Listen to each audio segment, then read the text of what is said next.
जनाब दिनाकरन साहब की जो पार्टी है AMMK से अलायंस हुआ है और तमिलनाडु के इस असेंबली के इलेक्शन में MIM पार्टी इस अलायंस में 3 सीट पर उनके साथ लड़ेगी।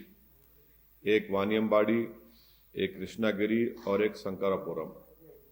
और साथ ही साथ हम इस अलायंस का हिस्सा हैं। हम लोग जॉइंटली इलेक्शन कैंपेन करेंगे और हमारी 12 तारीख को चेन्नई में YMCA ग्राउंड्स पर शाम में एक पब्लिक मीटिंग भी होगी।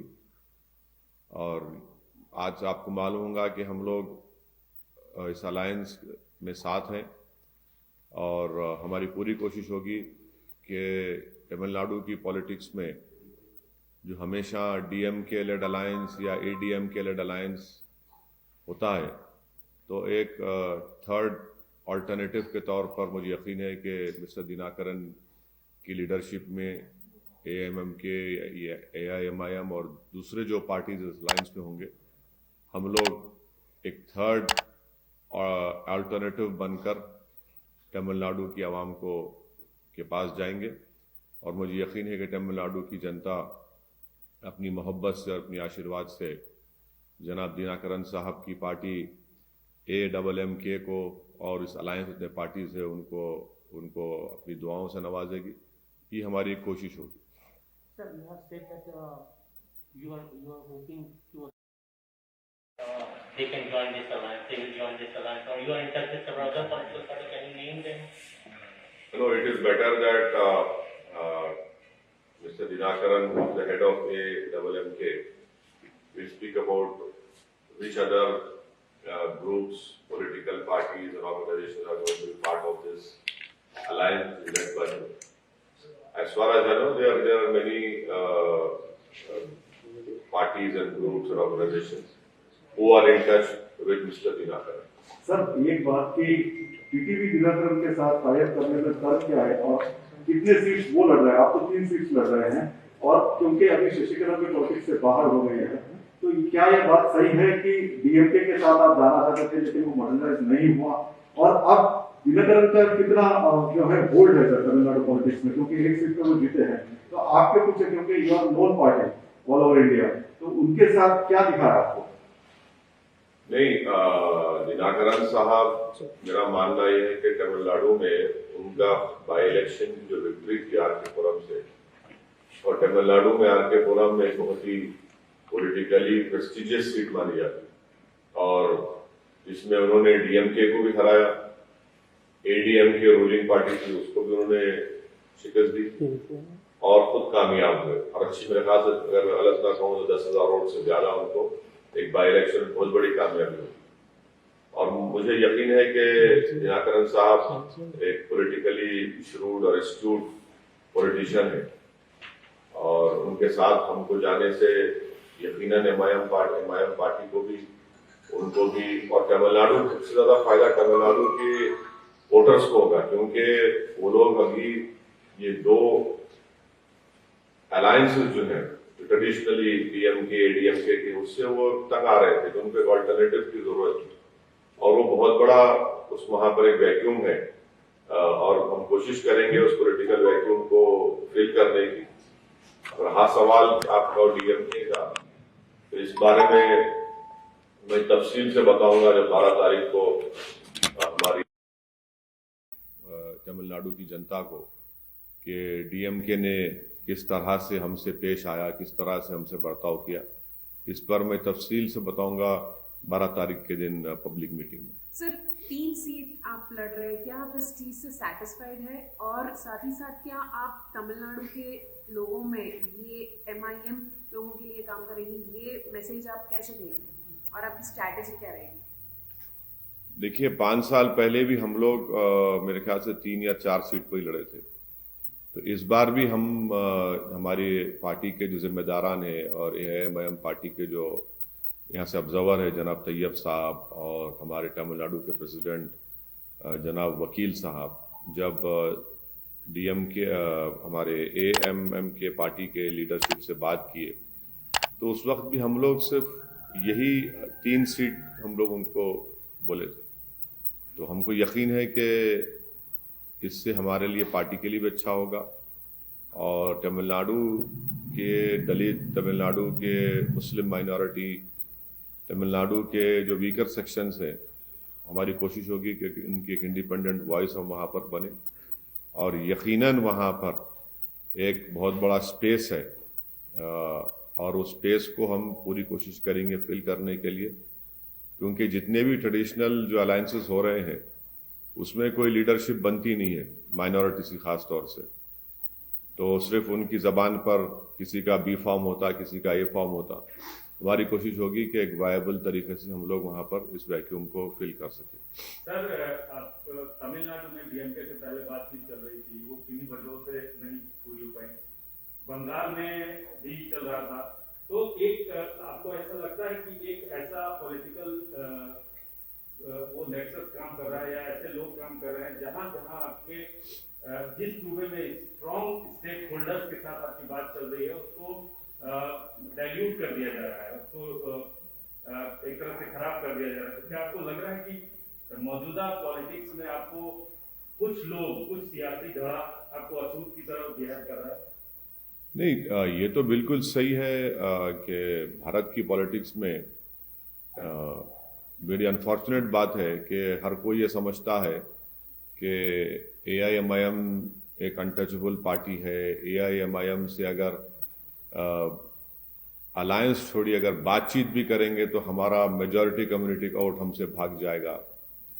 और ये ज़्यादातर जो अपने आप को जो पार्टी जो सेकुलर कहती हैं उनको लगता है। दूसरा ये है कि उनको एक फीलिंग ऑफ इनसिक्योरिटी है कि स्पेशली मुस्लिम माइनॉरिटी का जो यूथ है वो काफ़ी MIM से जुड़ रहा है, जुड़ा हुआ है, क्योंकि उसके होप्स, एस्पिरेशंस, उसमें एक चर्निंग है।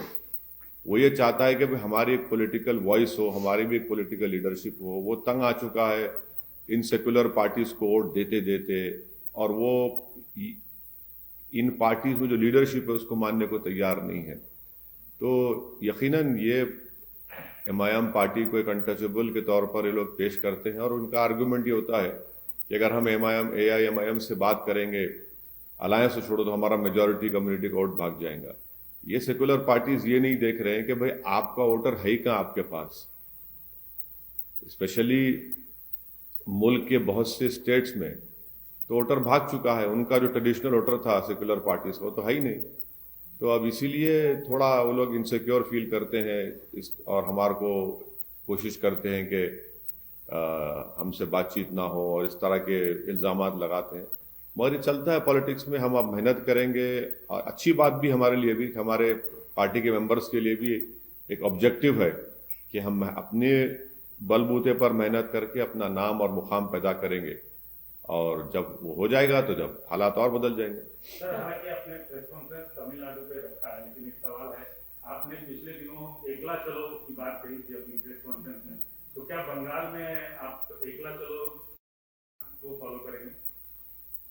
बंगाल के ताल्लुक से सर, मैं आपको पहले भी बता चुका हूं, एक मुनासिब वक्त पे मुनासिब बात मैं आपसे करूंगा। अभी वो वक्त आया नहीं है, और इलेक्शन लड़ना जो है ना, आपको तो अपनी पार्टी की ताकत पे भरोसा होना चाहिए। जीत हार तो अल्लाह के हाथ में है, तो इलेक्शन तो लड़ना पड़ेगा ना आपको।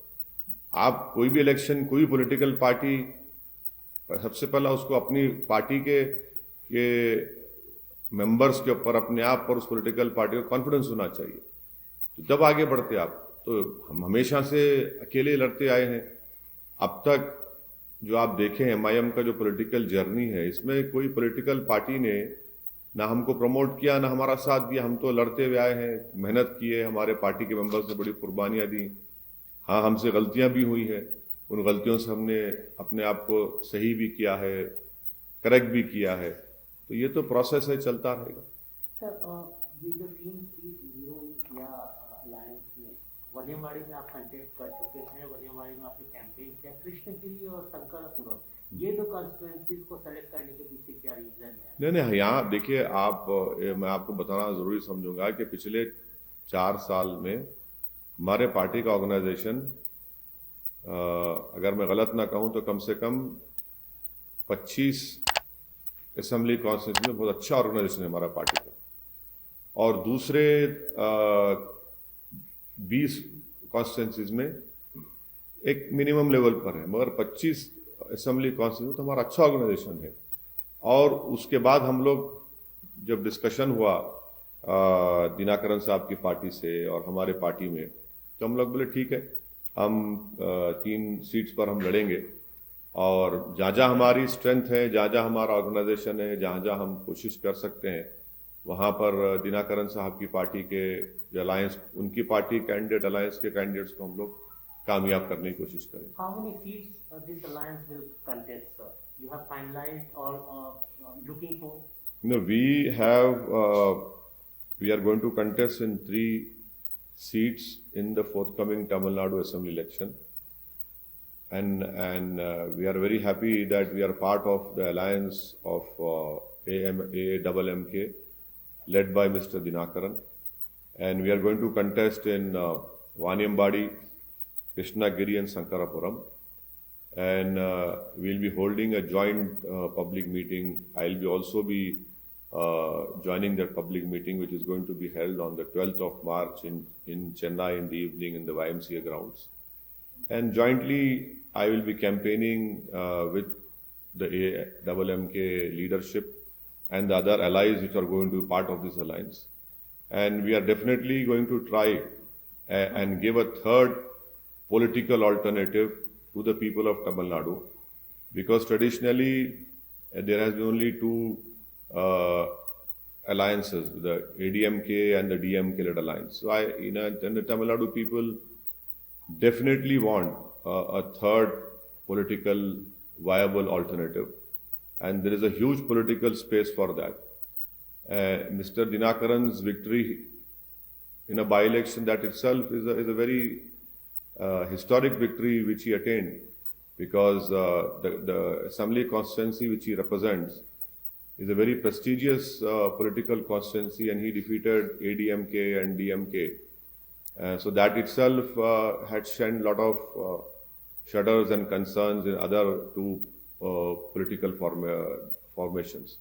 So we'll definitely try, and our whole intention is that the people of Tamil Nadu, especially the weaker section, the OBCs, the Muslim minorities, they deserve an independent political voice, because the other 2 alliances, you are not very independent in voicing the real concerns of the weaker sections. So we hope to do that. How many seats this alliance will contest, sir? 2 out of 234, how many?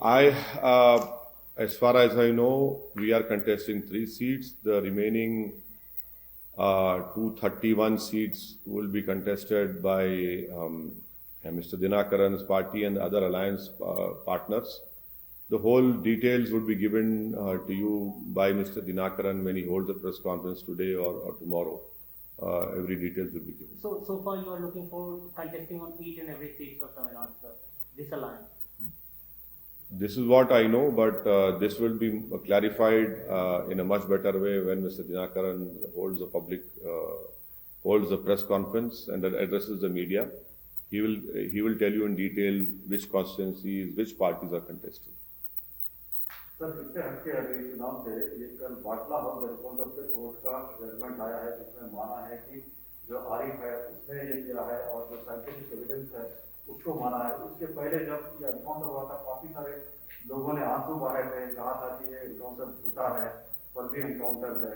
तो अभी क्योंकि 2 courts ने इसको माना है कि ये सही एनकाउंटर था, और जो मुजरिम है वो पकड़ा गया वो बिल्कुल सही है, इस पर क्या है? और इंडियन मिलिट्री का भी इसमें हाथ है, तो आप क्या कहना सर, आपका भी वॉइस था इस पे?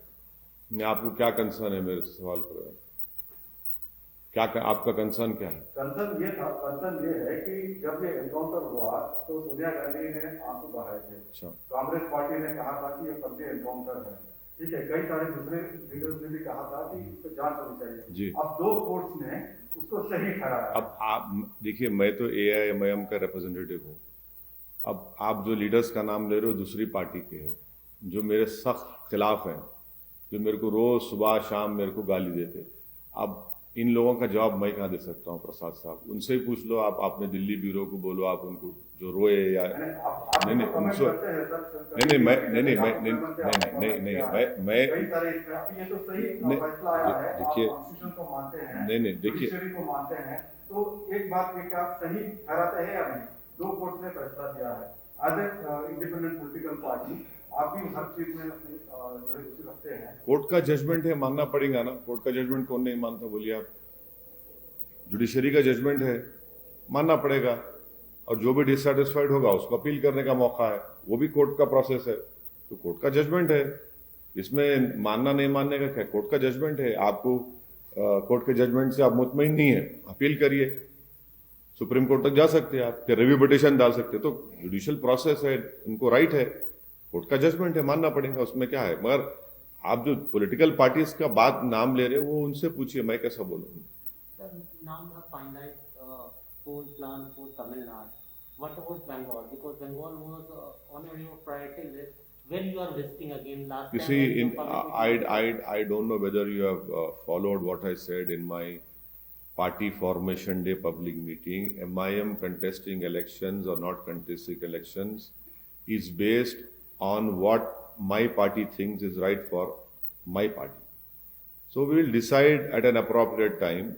Our team members are in Bengal, led by Mr. Majid Hussain, along with our Bengal team is there. And once we meet them, and we'll decide and let you know. So nothing is finalized, whether you party will contest or not contest. No, I'll let you know at appropriate time. Regarding the blind side issue, ప్రతిసారి MIM intense communication rate చేసిన కొన్ని political allegation कर रहे हैं, मतलब BJP का भी ये कमेंट्स है। कमेंट है 360 एमपी अरविंद पूरा बोलते बच्चे, सर मतलब बाइंसा की इंसिडेंट कैसा देखते हैं आप, क्या बोलना? बोलते बच्चे क्या। नहीं सर, आपके पॉइंट से कैसा देखते हैं? मतलब हाँ? आप तो अपील करते रहे कि नहीं होना चाहिए। हाँ बिल्कुल, क्यों नहीं करेंगे भाई, हमेशा अपील करें, हमेशा अपील करें कि अमन रहना, पीस रहना। हम तो तेलंगाना गवर्नमेंट को मैं पहले ही बोल चुका हूँ, तेलंगाना गवर्नमेंट के लीडरशिप को बोल चुका हूँ कि old Nizamabad district, old Adilabad district में पूरी तवज्जो लेने की जरूरत है वहां पर। ये ऑलरेडी मैं ऑन रिकॉर्ड बोल चुका हूं सबको, कहीं पर भी ब्रीच ऑफ पीस नहीं होना चाहिए, कहीं पर भी वायलेंस नहीं होना चाहिए। ये अच्छा नहीं है। तेलंगाना, ये भैंसा के रिसेंट 2 इंसिडेंट्स को छोड़कर ओवरऑल तेलंगाना बड़ा पीसफुल रहा है, बावजूद इसके कि कम्युनल और फैशिस्ट फोर्सेस जो है वो प्रोवोकेशन करते रहते हैं, मगर ओवरऑल पीस रहा है। तो पीस को और स्ट्रेंथन करने की ज़रूरत है। और यकीनन मैं उम्मीद करता हूं कि भैंसा हो या तेलंगाना हो, वहां पर अमन रहेगा और अमन और मजबूत होगा।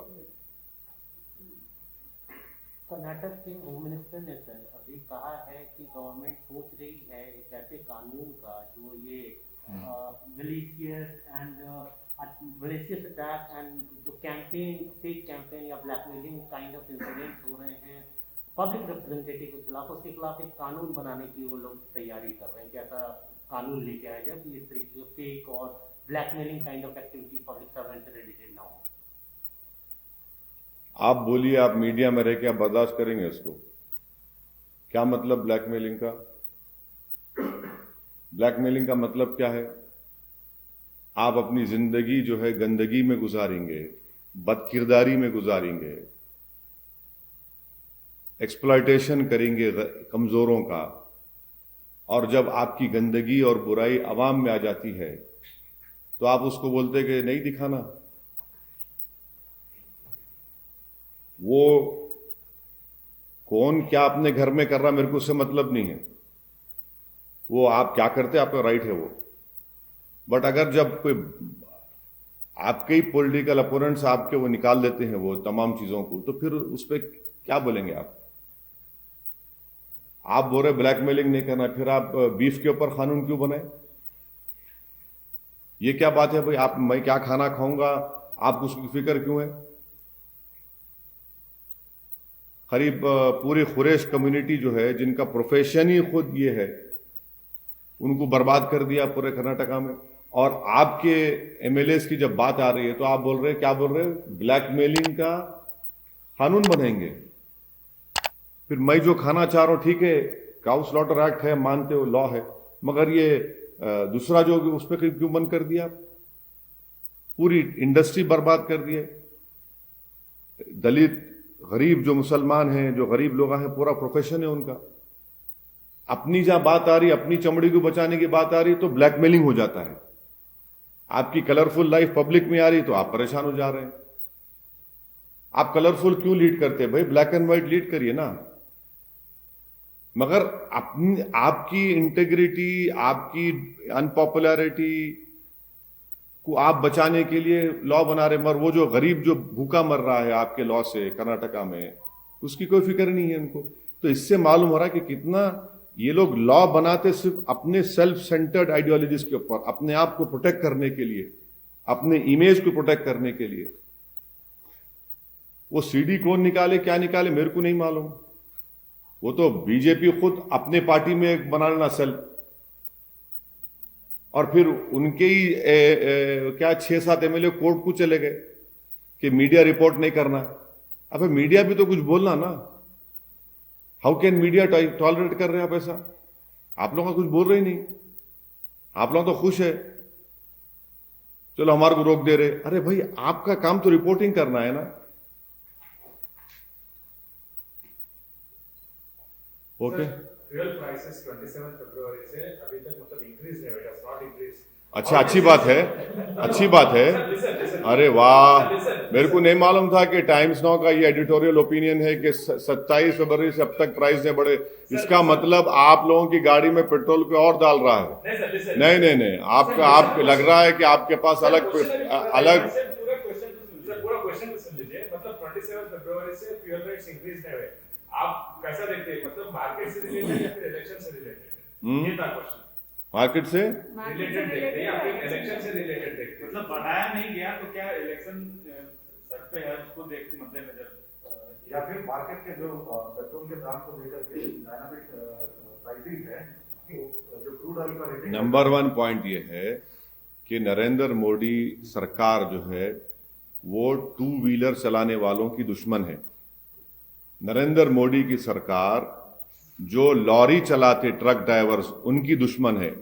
नरेंद्र मोदी की सरकार जो बच्चे ड्राइवरिंग करते, टैक्सी कैब चलाते, उनकी दुश्मन है। नरेंद्र मोदी की सरकार जो किसान ट्रैक्टर में डीजल डालता, उसकी दुश्मन है। ये प्राइस हाइक से ये तमाम सेक्टर, जिसको मैं अभी तो खाली बताया हूं, बहुत है, ये सब लोग परेशान हो गए। आप हैदराबाद में हो या तेलंगाना हो, ये पूरे ड्राइवर्स की नौकरी चले गई, 2 व्हीलर्स। और मोदी सरकार को जानना चाहिए कि 2 व्हीलर वाले ही वोट डालते जाके पोलिंग बूथ पे, बड़ी गाड़ियों में बैठने वाले वोट नहीं डालते। वोट किसी भी पार्टी का कार्यकर्ता होता, वो मोटरसाइकिल पे निकल के जाके वोट डालता, लोगों को दलवाता।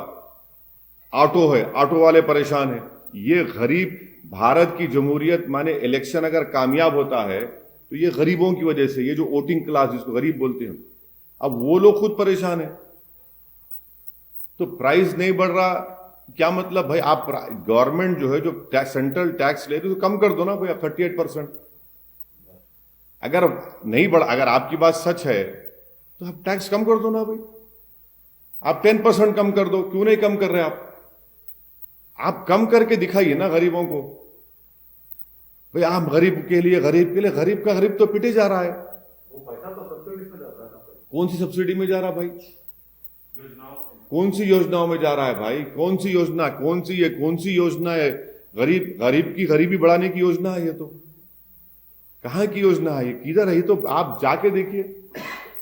आप लोगों को चाहिए कि पूरे कैमरास लेकर हैदराबाद के पेट्रोल पंप्स पर ठहर जाइए, और जो पेट्रोल डला रहा उसको बोलिए, भाई साहब क्या आपकी राय है, देखिए आपको क्या बोलता है वो। आप लोग जाते नहीं है, खामखा मेरे चेहरे के पीछे पड़ रहे थे आप लोग। वो गरीब का चेहरा देखो जो रो रहा है आज। हर पेट्रोल पंप पे चलिए आप। अच्छा, आप जहां पर लॉरी के, जिसको हैदराबाद में लॉरी का अड्डा बोलते, वहां चले जाइए आप, जहां पे तरकारी लेके आते लोग, पूछिए उनसे आप। हाँ, पूरा हर सेक्टर को इससे परेशानी हो रही। मोदी सरकार ये समझती कि प्रोटेस्ट नहीं हो रहा। इनका प्रॉब्लम यही है ना कि रोड पे निकले तो समझते हैं लोग। हम भारत की जनता को बोल रहे कि हम पार्लियामेंट में पुकार रहे हैं, सब लड़ रहे हैं, मगर मोदी सरकार से जब जनता रोड पर आकर अपने आक्रोश का इजहार करती है, तब जाकर ग्रुप ऑफ मिनिस्टर्स की एक मीटिंग हो जाती है फौरन। उसी जो रिएक्ट करते तो अब आएगी जनता, अब निकलेगी जनता, निकल के बताएगी। अरे भाई, बूथ को भी तो जाना है ना, बूथ को तो जाना पड़ेगा ना जनता को। ये महिला है, एलपीजी प्राइस जाके पूछे ना महिलाओं से। बोली मोदी जी बोलते हैं बेटी बचाओ, आप बोलिए मैडम क्या है इसका। गैस का सिलेंडर नहीं ले रहे, मालूम आपको? जिसको गवर्नमेंट की गैस के स्कीम में सिलेंडर मिला गया था, सेकंड नहीं ले रहे वो। 800 रुपए भाई, कहां से घर का कमरे का किराया देंगे गरीब वो, या फिर अपना घर चलाएंगे? 860 रुपए घर का किराया भी देना है, घर का खाना भी लाना है। और मोदी जी बोलते कि मैं कर रहा हूं, मैं तो गैस का सिलेंडर। अरे कहां गया? आप गैस का देख रहे नहीं? आप लोग तो गरीब को भूल ही गए। बीजेपी सरकार गरीब को भूल ही गई। मोदी जी गरीबों को भूल जा रहे हैं। वो खुद गरीबी से उठकर आए थे, मगर आज गरीबों को भूल जा रहे हैं। उनको गरीबों को याद रखना चाहिए। महिलाएं इतने परेशान है, बोल रहा हूं आपको, कई लोग, कई महिलाएं वो गैस का सिलेंडर अब चार्ज ही नहीं करा रहे। वो लोग चार्ज ही नहीं करा रहे। हम तो रिक्वेस्ट कर रहे हैं प्रधानमंत्री से कम इन गरीब महिलाओं को देख लीजिए, नजर करम कर दीजिए उनके ऊपर। आप गैस का, चलिए पेट्रोल डीजल आप नहीं करना चाह रहे, गैस तो कम कर दीजिए। मगर मीडिया में क्या है, सिर्फ गैस चलती है मोदी जी की, मोदी जी गैस, मोदी जी की गैस, गैस गैस, उनके गैस चल रहे और वो एलपीजी पे परेशान पूरे लोग।